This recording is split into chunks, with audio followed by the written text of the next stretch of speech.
Live Comment je me nourris, une émission présentée par Alice Van Hoy, naturopathe et spécialiste alimentation vivante, végétale et gourmande. Chers auditeurs de Radio Médecine Douce, je suis ravie de vous retrouver aujourd'hui pour une nouvelle émission Comment je me nourris. Aujourd'hui, on va parler d'alimentation, alimentation vivante, alimentation paléo. Et pour ce, j'ai à mes côtés une chef de cuisine passionnée. Elle est chef de cuisine autodidacte. Elle s'est lancée toute seule dans cette aventure, passionnée par le bien-être, par l'alimentation saine. Ce qu'elle souhaite, c'est vraiment divulguer le message de la santé optimale. Et donc, elle est aussi fondatrice de Cave & Coconut, c'est sa marque. Elle a créé tout un tas de super produits, des jus fraîchement extraits, des cookies paléo. Bref, c'est une pure merveille ce qu'elle fait. Et donc, je suis ravie d'avoir à mes côtés Iman Scali. Bonjour Iman. Bonjour Alice. Merci beaucoup d'être là après ce parcours un peu périlleux que tu as traversé. Tu as dû courir parce qu'il y a une grève aujourd'hui, on ne le savait pas. Une grève parisienne, mais voilà, tu es en pleine forme, tu te nourris bien, donc tu as réussi à... Exactement, il n'y a pas de problème, il y a toujours des solutions. Exactement, donc là tu es en pleine forme et donc je suis ravie que tu sois aujourd'hui avec nous pour nous parler un petit peu de ta passion, de ce que tu as créé et surtout de ton histoire, de ton parcours, parce que je pense que si tu es arrivé à faire ça aujourd'hui, c'est que tu as une véritable histoire aussi. Et si aujourd'hui tu es aussi impliqué à divulguer des messages autour du bien-être et de la santé, c'est sûrement que ton parcours de vie t'a amené justement à te passionner pour ça. Alors, est-ce que tu peux nous parler un petit peu de ton histoire? D'où viens-tu? Qu'est-ce qui a fait que tu t'es soudainement passionné comme ça pour l'alimentation saine et pour la santé en règle générale? Merci pour cette superbe introduction. Alors effectivement, c'est un parcours de vie qui m'a amené à m'intéresser à ces sujets qui sont devenus ma passion aujourd'hui.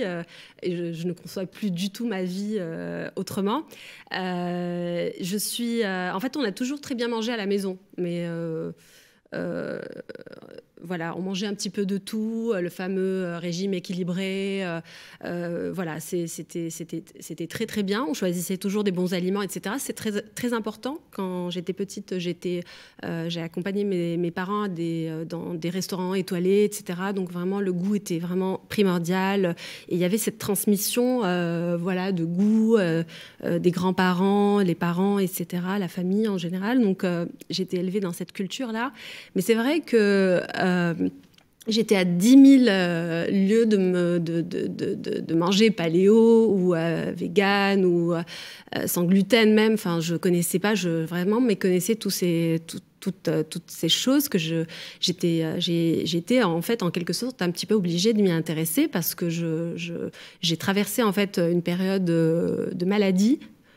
Qui heureusement a été très courte parce que j'ai tout de suite rebondi à travers des changements alimentaires et en fait c'est ça qui m'a vraiment fait prendre conscience de l'importance de prendre soin de son corps et de surtout bien connaître la physiologie, comment il fonctionne, etc. et de juste y répondre en fait, tout simplement. Donc c'est vrai que toi tu es une épicurienne et que donc, comme tu le décris, plus jeune tu as toujours bien mangé. Apparemment avec tes parents vous aviez à cœur d'avoir de belles saveurs dans vos assiettes. Ça a toujours été des moments de réunion, la nourriture, de se retrouver, des moments de partage. Ça c'est quelque chose qui t'a été inculqué très jeune. Tout à fait, tout à fait. D'ailleurs, aujourd'hui, je partage ma nourriture. C'est-à-dire que c'est pas du tout... moi, j'avais pas envie parce que je me suis... En fait, j'ai retrouvé la santé par cette alimentation. Je n'avais pas envie de manger toute seule. Donc, il fallait bien ruser et trouver une façon de ramener les gens vers cette nourriture. En premier lieu, mes enfants, parce que j'ai 2 enfants. Donc, il fallait vraiment qu'on continue à partager des repas, comme moi, j'ai partagé des repas avec mes parents, mes grands-parents, etc. Et surtout, le fil conducteur, ce que j'appelle, moi, la vitamine P, parce que c'est vrai qu'il y a beaucoup de nutriments, des vitamines, etc., le magnésium, tout est important, mais il y a quelque chose de fondamental pour moi, c'est le plaisir qu'on a de manger et de partager ces moments dans la joie, dans l'abondance. Et c'est vrai que ce que j'appelle, moi, cette vitamine P, c'est celle qui va permettre d'assimiler tous les autres nutriments, tous les vrais nutriments. Et si on est frustré, on n'est pas content, il ne faut pas manger, il faut faire autre chose, il faut aller faire du yoga, se détendre, etc. Et puis après, manger. Mais on doit toujours manger avec ce plaisir-là. Et le plaisir passe par les couleurs de l'assiette, par les textures, quand on commence à préparer. Enfin, pour moi, c'est vraiment jouissif. Donc, C'est tellement vrai ce que tu dis.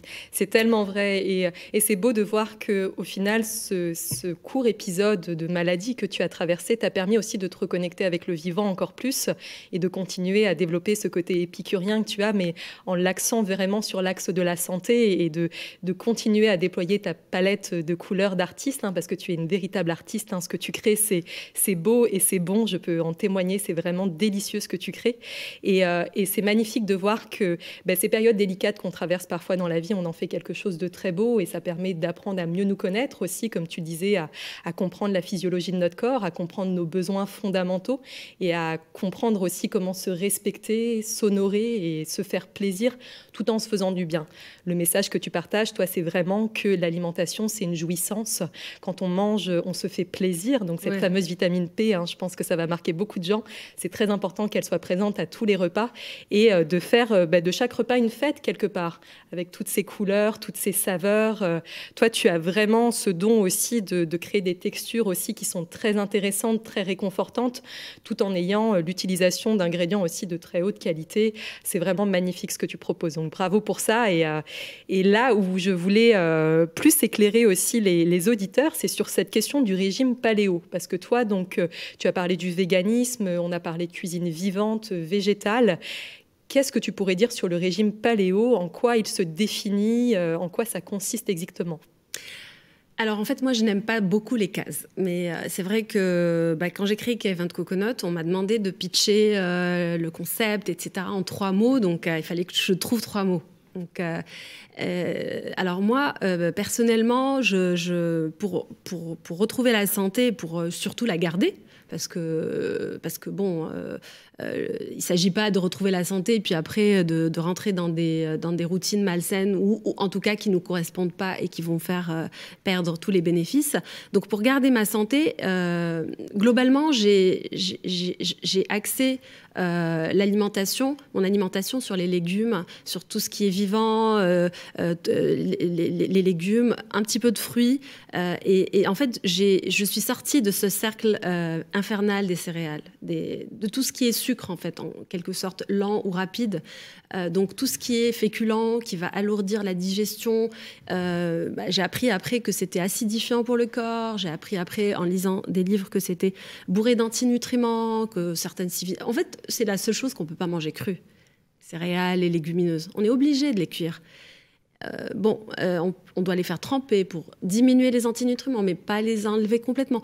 Donc, en tous les cas, si on peut trouver des alternatives sans, qui vont être aussi satisfaisantes, par exemple qu'une pizza, comme des nanes, comme on a aujourd'hui, ou ça me va, moi, ça me va très très bien parce que vraiment j'ai aucune culpabilité et puis c'est que du plaisir et généralement c'est beaucoup plus goûtu, beaucoup plus sophistiqué, beaucoup plus délicat et c'est tout ce que j'aime. Donc, La cuisine que tu proposes, elle est 100% végétale. Et c'est vrai que les sucrants que tu utilises, c'est généralement du sucre de fleur de coco. Est-ce que ça, tu utilises ce Oui, sucre-là? alors là, on est passé au monk fruit.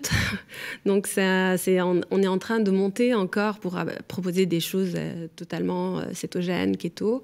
Après, le sucre de coco, moi, c'est une vraie passion parce que je trouve que quand je commence un gâteau, par exemple, au sucre de coco, tout le labo sent super bon. En fait, je trouve que ça sent même mieux que la vanille, en fait.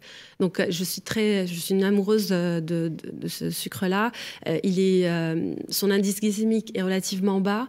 Il est bourré d'antinutriments. Il contient même de l'huile du Nil, qui est un prébiotique naturel. Donc, je trouve que c'est vachement intéressant. Après, il y a d'autres choses intéressantes que je suis en train de tester, comme le monk fruit, c'est le fruit du moine. On est en français, pourquoi parler en anglais?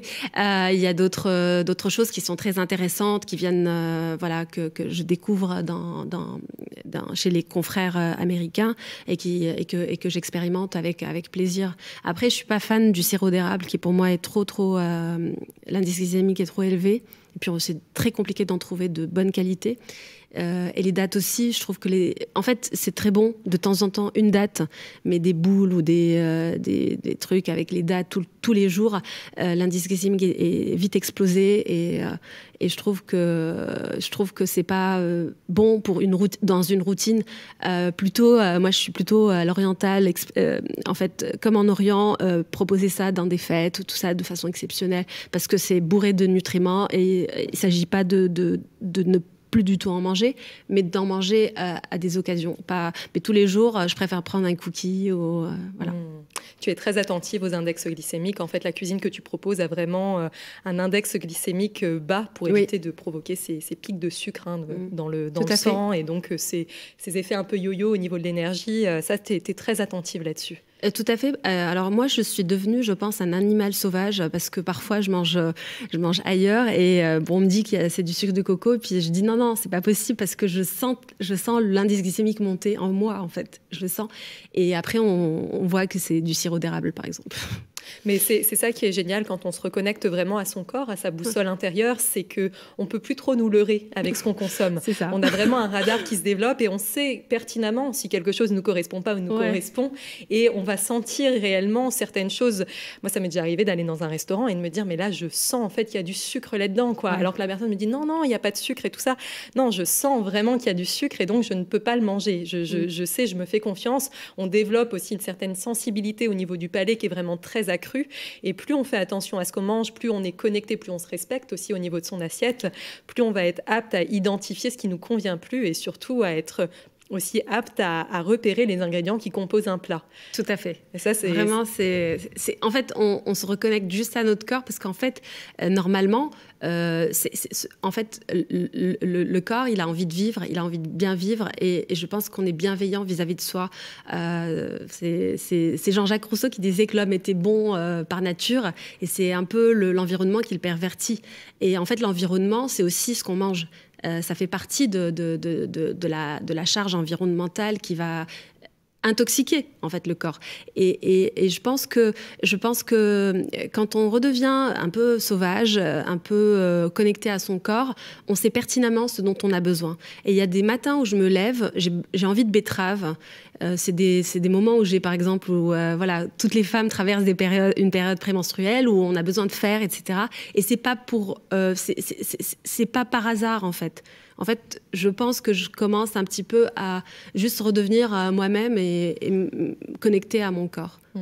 Vraiment être à l'écoute de ses besoins et plus on va respecter en fait ses besoins fondamentaux, être à l'écoute de notre organisme, plus les messages vont être clairs, évidents et plus les envies comme celle que tu définis, une envie soudaine de betterave ou de concombre ou de lentilles, peu importe, tout ça va être vraiment juste en fait, ça va être aligné avec nos besoins fondamentaux et c'est précieux de pouvoir honorer tout ça. Exactement. Alors j'ai juste, parce qu'on me dit souvent, oui mais moi j'ai envie de sucre, j'ai vraiment envie de ce gâteau très sucré ou cette pizza affreuse, etc. En fait, je pense que quand on n'est pas connecté à son corps, quand par exemple on a une prolifération de mauvaises bactéries, de pathogènes, ce sont des hôtes indésirables qui sont dans notre corps et c'est elles qui font la loi et qui disent je veux cette pizza, je veux ce sucre, je veux ce gâteau. Donc il faut passer par une période de cleanse un peu pour déjà un peu nettoyer un peu les humeurs, etc., que ça soit bien alcalin, que ça soit pour pouvoir exprimer ce qu'on veut réellement en fait. Mais sinon, quand on a une candidose par exemple, c'est normal d'avoir envie de sucre, etc. Et c'est pas votre corps qui le veut, c'est l'hôte indésirable qui est indéboulonnable. Bien sûr. Bien sûr, c'est de vraiment faire la différenciation entre un besoin qui est physiologique et puis aussi un désir plus d'ordre émotionnel, venir combler une émotion qui peut être parfois assez importante, qu'on a envie d'étouffer, qu'on a envie de compenser avec la nourriture. Il y a beaucoup de personnes, au-delà des hôtes indésirables que sont les candidats albicans ou autres parasitoses qui existent, il y a aussi cette compensation émotionnelle que beaucoup de gens traversent. Il y en a plein qui essayent d'étouffer leurs émotions avec la nourriture et généralement, c'est pas vers la betterave ou le concombre qu'on se dirige, c'est plus vers le truc bien lourd et bien rassasiant qui va vraiment permettre de remplir quelque part aussi un vide qui soit affectif ou autre. Et c'est d'arriver à faire la différenciation entre un besoin qui est pleinement physiologique et aligné avec nos besoins corporels et puis un besoin qui est plus d'ordre émotionnel ou affectif ou autre, hein, comme tu parlais de dysbiose, etc., qui ne sont pas vraiment les véritables messagers de nos réels besoins. Oui, en fait, c'est tout à fait. Enfin, tu as tout bien résumé. C'est vrai que manger, ça peut être aussi émotionnel. Et c'est pour ça que moi, j'ai créé en fait toute cette ligne de produits. J'ai commencé par les gâteaux. Je ne sais pas si tu te souviens, mais au début, oui, je faisais que des cookies. Voilà. Et donc, j'ai commencé par ça parce que pour moi, c'était non négociable, en fait. Quand je vais pas bien, quand j'ai besoin de réconfort, quand on a tous des périodes où on a besoin de cette Madeleine de Proust, ne serait-ce que pour honorer cette mémoire d'enfance, etc. C'est vachement important pour construire notre être. Et donc, si j'ai pas d'alternative, bah forcément, je vais faire un écart. Forcément. Je pense que les alternatives doivent exister et doivent aussi se défendre. Et aujourd'hui, parce que je trouve ça très bon, je ne vais pas faire d'écart. Je n'ai même pas envie de faire l'écart parce que je trouve que l'alternative est de qualité. Et ça, c'est génial. Je suis trop fière et contente. Pour moi et pour mes clients aussi. Enfin, oui, c'est magnifique de se dire qu'on mange quelque chose qui est vraiment exquis, qui est digne d'une Madeleine de Proust, hein, comme tu le décris très bien, et qui en plus va nous apporter tout un tas de bons nutriments. C'est vraiment cette notion de santé et de plaisir qui sont indissociables, en fait, de se dire, mais là, je suis en train de me nourrir, je suis en train de manger un truc, mais qui est divin, et en plus, ça va nourrir à merveille mes cellules. Et ça, c'est le plus beau cadeau, finalement, qu'on puisse se faire, se régaler, tout en régalant ses cellules aussi, et en apportant du bon carburant à son corps. Ouais, parce que pour moi, en fait, j'ai mangé des cookies paléo aux États-Unis, mais ils n'étaient pas bons. Et j'étais vraiment frustrée et ça n'allait pas du tout. Et en fait, pour moi, le plaisir n'est pas moins important que la physiologie et le besoin physiologique. Pour moi, les deux sont vraiment très importants et il faut vraiment que ça va de pair. Il faut que la forme soit en accord avec le fond. Et c'est ça qui fait que ça peut être pérenne et qu'on puisse continuer à se nourrir et de façon complètement décomplexée et déculpabilisé et en se prenant surtout du plaisir, en étant content de ce qu'on mange, en étant fier de partager ça, en faisant des fêtes, comme tu dis, l'abondance et tout ça. Oui, ça permet aussi de véritables moments de partage autour de ces beaux aliments. C'est ça. Et toi, cette transition que tu as faite là, vers ce nouveau mode de vie, hein, quelque part, on ne met pas dans les cases. Moi, je suis tout à fait d'accord avec toi. Je trouve que le fait de mettre dans des cases, ça engendre cette notion de culpabilité si on en sort. Exactement. Et c'est important de se sentir libre aussi. On est tous des êtres fluctuants qui passons par des courbes sinusoïdales et c'est important de respecter ça.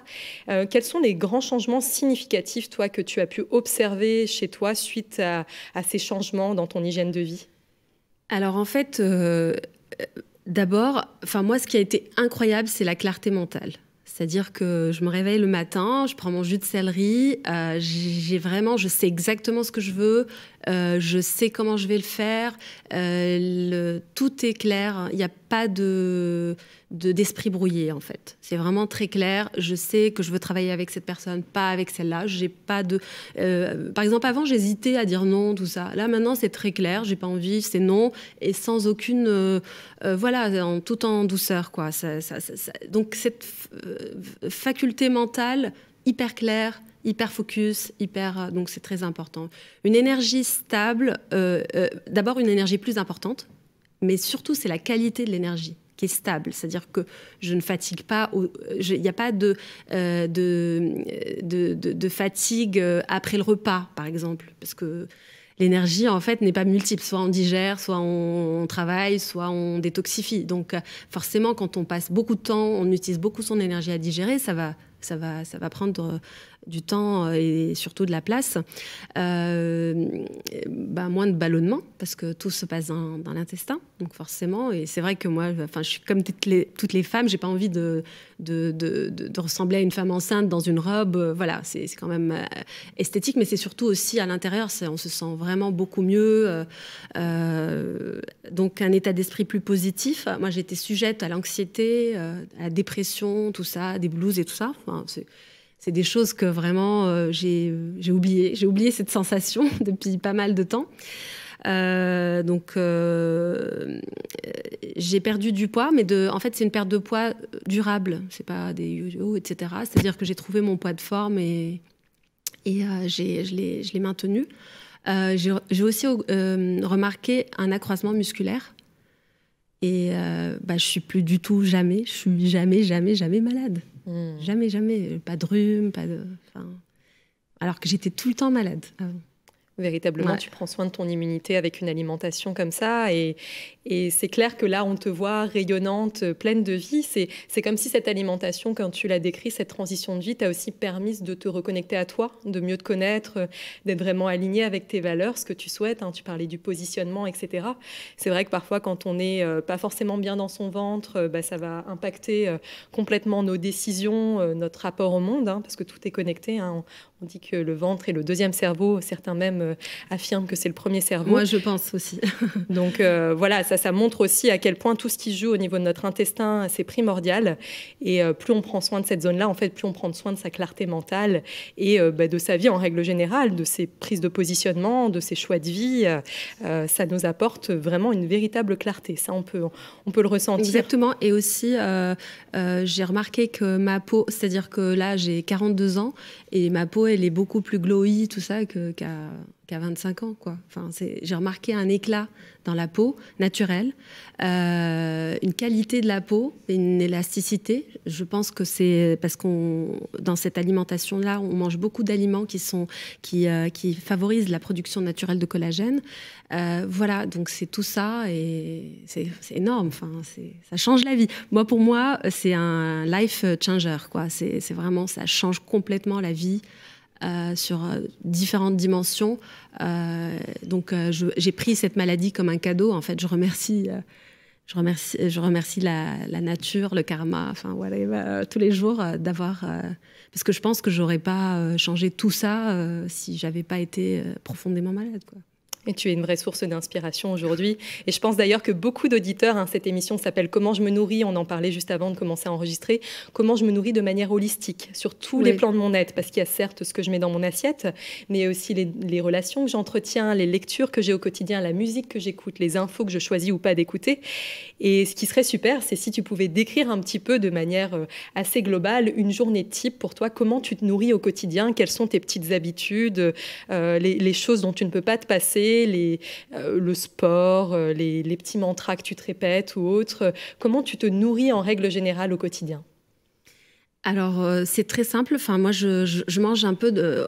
Enfin, au départ, j'avais des fiches, etc., parce que j'avais besoin de repères. Mais là, maintenant, je me considère comme un animal sauvage. Je me nourris de façon totalement intuitive.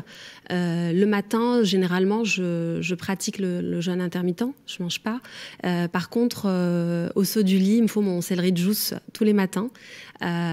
Donc, c'est une pratique que j'ai depuis très longtemps. Enfin, j'ai toutes les marques d'extracteurs de jus chez moi. Enfin, c'est vraiment... J'ai une collection. C'est vraiment les jus de légumes. Pas de fruits, attention, parce que le fruit, je pense que c'est mieux de le croquer avec les fibres. La nature l'a fait de cette manière et je pense que c'est vachement bien de croquer des fruits de temps en temps, faire des smoothies par exemple. Mais par contre, les jus de légumes, pour alcaliniser le corps, c'est vraiment le top. Et d'ailleurs, je propose ça dans mes cures. Voilà. Et donc le matin, voilà, je reste comme ça en jeûne intermittent avec 1 litre de jus de céleri. Je travaille, vraiment toute l'énergie, elle est pour le travail, parce que je pense que même si le travail est acidifiant, je pense que c'est quand même important pour se réaliser. Et donc je mange quand j'ai faim. Alors parfois j'ai faim à midi, parfois c'est à 2h, parfois c'est à 3h, parfois c'est à 4h. Généralement je prends la lunchbox de Cave & Coconut parce que je suis au labo. Voilà, et puis si j'ai envie d'un petit réconfort, je prends un cookie. Voilà. Pour ce qui est alimentation, vraiment, je me prends pas la tête. Quand je suis au restaurant, je demande au chef de me faire un plat avec des légumes. Enfin, souvent, c'est très facile à faire. Enfin, ils adorent me surprendre avec des super des tableaux que moi je pourrais que je trouve ça très joli. Donc, ça me remplit les yeux et le ventre sans aucun problème. Donc, pour ce qui est, voilà, c'est un peu le soir, j'essaie de dîner tôt. Parce que je pense qu'il faut laisser le corps détoxifier. Donc, je dors un peu légère. Et puis, le matin, voilà, céleri juice. Le matin, je n'ai pas beaucoup de temps. Je travaille énormément. Donc, je fais tous les matins 10 minutes de yoga. Donc, j'ai fait un petit peu de yoga. J'avais un coach, etc. Donc, j'ai quelques postures clés que je refais tous les jours de manière répétitive. Voilà, qui me font du bien. Parfois, j'ai pas le temps de les faire. Je sens la différence, donc c'est vachement important. Je me gratte la langue aussi le matin pour éliminer les toxines. Je pratique beaucoup le hammam, donc en détoxifiant la peau avec le gant. Voilà, de crin. Je fais aussi du dry brushing de temps en temps. Je prends des probiotiques tous les matins. Voilà, je pense que c'est à peu près tout. Il m'est déjà arrivé de prendre du collagène en comprimé pour tester. Je trouve que c'est pas mal, c'est intéressant. Après, le problème, c'est que c'est pas vegan. Il y a des collagènes vegan à partir de champignons mais qui sont pas aussi efficaces. Voilà. Je sais pas. Après, j'aime beaucoup travailler en équipe, voilà, avoir des nourritures prationnelles et de communauté. J'appelle mon papa tous les jours pour prendre de ses nouvelles. Voilà, je suis assez active aussi en termes de communication avec mes clientes, etc. C'est vraiment une famille et ça me fait beaucoup de bien, ça m'apporte beaucoup. S'il y a bien un mot qui peut ressortir de tout ça, c'est la passion. On sent que tu es vraiment passionnée et c'est ça qui te nourrit aussi au quotidien. Tout ce que tu fais, même si tu travailles énormément, on sent que tu le fais avec passion. Et d'ailleurs, pour ceux qui suivent Iman sur les réseaux sociaux, on te voit danser avec tes bouteilles de jus, on te voit confectionner en musique tout un tas de merveilles et vraiment on sent que la joie est là, que tu es toujours dans une énergie créatrice qui est joyeuse et qui est passionnée. Et ça, c'est magnifique d'observer ça. Oui. Et j'essaye. Alors cet été, j'ai commencé à chanter. Il paraît que ça stimule le nerf vague, donc c'est super. Bah voilà. La chanson, en plus en cuisine, c'est génial parce que tu informes aussi la nourriture. Et puis ça nous amène à parler un petit peu de ta société, en tout cas de ta marque que tu as créée, Cave & Coconut. Alors pourquoi ce nom-là? D'où est-ce que ça vient? Alors en fait, Cave, en fait, c'est un petit clin d'œil au monde paléolithique parce que je pense qu'on habitait tous dans des caves. Maintenant, on a des appartements. Bon, c'est plus confortable, mais voilà, je voulais faire un petit clin d'œil au monde paléolithique. Et en fait, le paléo, en fait, c'est vrai que dans le paléo tel qu'il a été inventé c'est un gastro-entérologue qui a parlé la première fois du paléo. Il s'appelle Walter Volting. Lauren Gordon, en fait, a repris le relais et tout le monde pense que c'est lui qui a médiatisé mais c'est bien avant lui. Il a écrit son livre en 1975. En fait, le livre s'appelle The Stone Age Diet et tous ces gens-là, en fait, autorisent de la viande sauvage. Donc, la viande sauvage, ça veut dire la viande qui a été chassée par l'homme préhistorique. Et moi, je mange pas beaucoup de viande. Donc, en fait, je pense que je voulais ancrer la marque dans le végétal, parce que tout est vegan chez Cave & Coconut. Donc, j'ai pensé à la noix de coco. En plus, ça fait rêver, ça me plaît. Et puis, c'est vrai que c'est peut-être pas l'ingrédient principal, parce que tous nos gâteaux sont à base de purée d'amande, mais elle est toujours présente, que ça soit en farine, sachant que la farine de coco n'est pas une farine, c'est plus pour absorber l'humidité. Mais c'est vrai que, comme par exemple, si on utilise la banane, tout ça, ça va absorber l'humidité, ou alors du sucre de coco, ou l'huile de coco, par contre, j'utilise beaucoup dans les gâteaux. Ouais. La noix de coco, c'est un petit peu le symbole du voyage. C'est une nourriture qui fait voyager et c'est très bien trouvé en tout cas. Et là, tu nous as ramené quelques échantillons un petit peu de tout ce que tu crées. Alors, tu fais des jus extraits à froid. Tu proposes des cures d'ailleurs. Hein. Tu proposes des cures très complètes sur une semaine, il me semble. 5 jours. 5 jours. Et là, c'est un menu matin, midi, soir. Comment ça se déroule? Tout à fait. Alors en fait, je propose 2 sortes de cures. Avec donc une 2-day sugar detox, vraiment celle-ci elle est très facile d'accès et tout le monde peut la faire, même les femmes enceintes, etc. C'est vraiment une nourriture paléo-végane qui va juste sortir le sucre du jus. Après, quelque chose de plus sérieux, c'est la Cleanse Alkaline Reset. En fait, c'est une cure que j'avais faite à l'Institut Hippocrate en Californie, qui a été développée par le docteur Anne Wigmore, que j'adore, que je trouve vraiment, c'est un précurseur dans tout ça. Et juste à l'Institut Hippocrate, en fait, je trouvais que c'était pas très goûtu. Ça manquait de sophistication.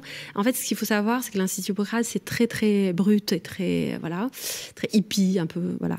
Et donc, je trouvais que ça manquait de... Donc, je me suis dit, je vais rentrer à Paris, je vais prendre des cours avec un grand chef et on va essayer de la rendre plus sexy et plus sophistiquée.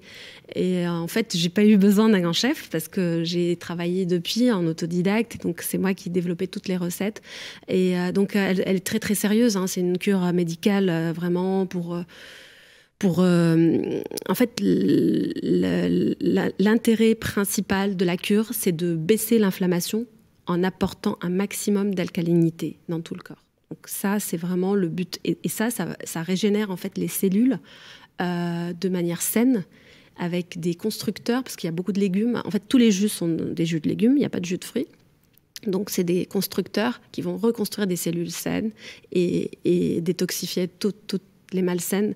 Elle est très efficace. C'est la cure la plus efficace. J'ai fait plusieurs cures dans le monde. C'est la plus efficace et la plus douce et délicate. Parce qu'il y a des cures où il y a des crises de détox énormes. Là, c'est vraiment léger. Et donc, c'est ma préférée. Donc, j'ai voulu proposer ça à toutes mes clientes. En fait, c'est à la demande de mes clientes que je l'ai sortie.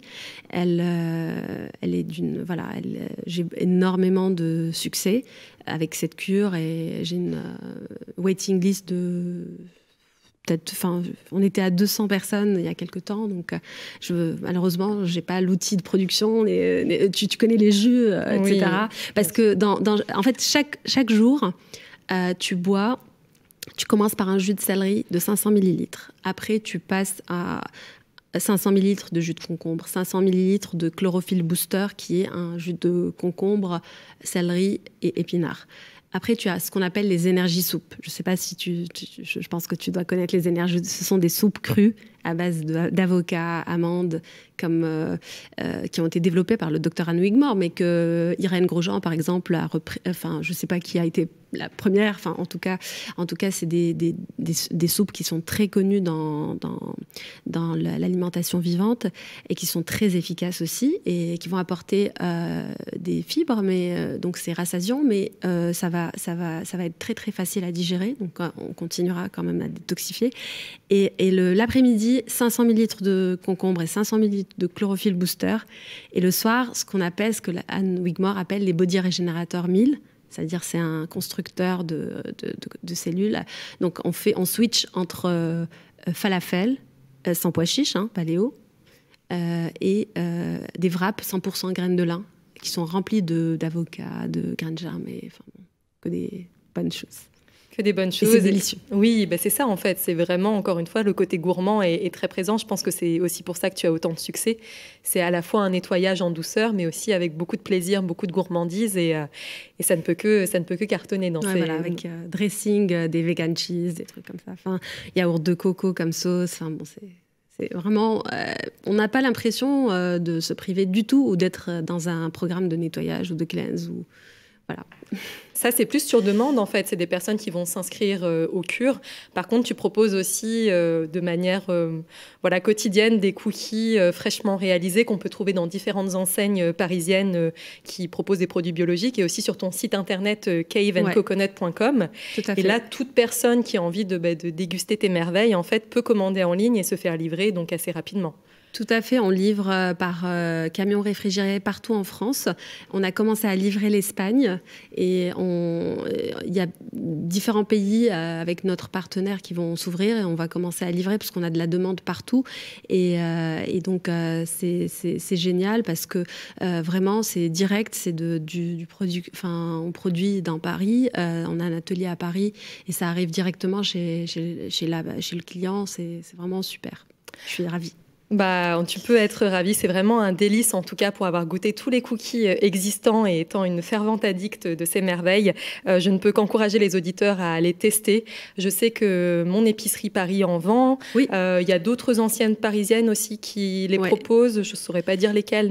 Mais en fait, on a trop de demandes, donc parfois on stoppe. Enfin, il y a beaucoup d'enseignes parisiennes qui veulent les cookies, etc. Mais je suis en train de augmenter la surface de production. Voilà, mais mon épicerie Paris, on la livre tous les jours parce que ça a été la première à commercialiser les cookies, donc c'est plus voilà. Pour les Parisiens, pour les Parisiens, alors on vous invite à aller découvrir cette boutique qui est très chouette en plus. Super. C'est franchement en termes d'épicerie végane, je trouve que c'est la meilleure curator de Paris. Enfin, elle a toutes les marques, en tout cas moi que j'aime bien, donc je vais souvent faire mes courses là-bas. C'est vrai que c'est vraiment très bien achalandé avec des produits très qualitatifs et ça, c'est hyper appréciable d'avoir ça à Paris. Tout à fait. Et en fait, elle a tellement insisté pour avoir les cookies donc que je me dis si elle met toute cette énergie à obtenir des marques qu'elle a envie d'avoir dans son épicerie, c'est vraiment faut vraiment la soutenir et vraiment on trouve de tout et on en sort. C'est une véritable caverne d'Alibaba. Vraiment. On se croirait à New York ou à Londres ou à LA, quoi. C'est super. Ouais, c'est un pur bonheur d'être là-bas.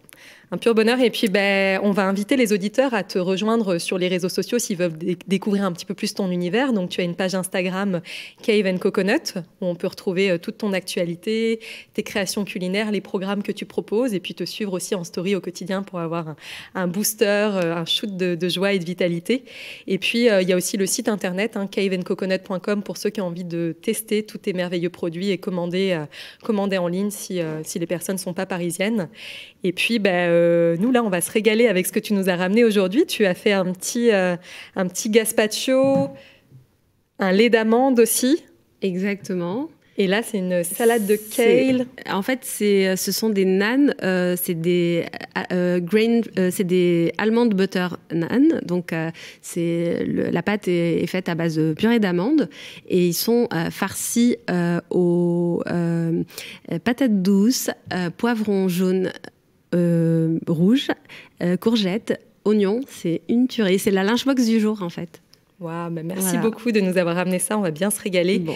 Et est-ce que si les auditeurs ont des questions, ils peuvent t'écrire sur Instagram? Comment ça se passe pour rentrer en contact avec toi? Écoutez, quand j'ai le temps, je réponds dès que possible.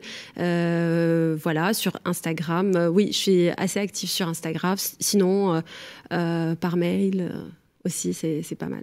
Super. Un immense merci, Iman, d'avoir pris ce temps aujourd'hui avec nous pour nous partager ta passion et toutes ces merveilleuses choses que tu fais.